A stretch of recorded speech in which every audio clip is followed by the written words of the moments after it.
Chérie, Oui? j'ai eu ma copine Mallory au téléphone et sa fille, elle va avoir son premier rendez-vous de suivi gynécologique. Elle a hyper peur. Tu peux la rassurer, s'il te plaît? Ouais, bien sûr.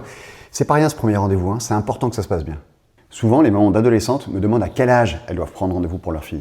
En vrai, il n'y a pas un âge fatidique à partir duquel il faut absolument consulter. On consulte quand on en a besoin. Souvent, c'est pour se faire prescrire un premier moyen de contraception, ou parce qu'on veut faire le point sur les IST, ou parce qu'on souffre de règles douloureuses ou hémorragiques. Ok, mais elle veut savoir comment ça se passe. Alors déjà, le suivi gynécologique peut aussi être fait par les généralistes et par les sages-femmes. Et heureusement, parce que prendre rendez-vous avec un gynéco, c'est très compliqué, on n'est pas assez nombreux et en plus, on fait souvent autre chose que du suivi gynécologique. Moi, par exemple, je suis spécialisé en chirurgie, d'autres font des échographies, ou prennent en charge des couples infertiles, ou font surtout du suivi de grossesse et des accouchements. Le premier rendez-vous, c'est avant tout pour faire connaissance et discuter. On peut dépister les violences sexuelles, répondre aux questions et régler beaucoup de problèmes sans monter sur la table d'examen. Plus ça va, et plus je me rends compte qu'un interrogatoire bien conduit permet de dépister la majorité des maladies gynécologiques, comme l'endométriose par exemple. Alors bien sûr, l'examen est parfois nécessaire, par exemple si la patiente souffre de perte anormale ou si elle a remarqué une boule inhabituelle dans un sein, ou avant de prescrire une première contraception hormonale. C'est bien d'examiner la poitrine et de prendre la tension artérielle, et puis à partir de 25 ans, on attaque le dépistage du cancer du col de l'utérus par des frottis réguliers. En tout cas, rassure-la, elle peut y aller seule ou accompagnée, elle ne sera pas forcément examinée au premier rendez-vous, elle n'aura pas à se déshabiller entièrement, on lui expliquera chaque geste et on lui demandera si elle est d'accord. Ça s'appelle le consentement, et c'est obligatoire.